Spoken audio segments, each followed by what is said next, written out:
আসসালামু আলাইকুম। আমরা এই মুহূর্তে আমাদের আঙ্গুর বাগানে স্প্রে করে দিলাম।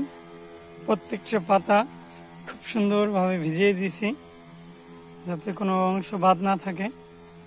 সেক্ষেত্রে আপনার বাদ থাকলে পোকাটা কিন্তু ভালো করে মরবে না। স্প্রে করার ক্ষেত্রে অবশ্যই খেয়াল রাখতে হবে, আপনার গাছের সম্পূর্ণ পাতা আপনি ভিজিয়ে দেওয়ার চেষ্টা করবেন। এই যে গাছটা দেখতে পারতেছেন, এই গাছটা পোকায় খেয়ে ফেলছে পাতাগুলা।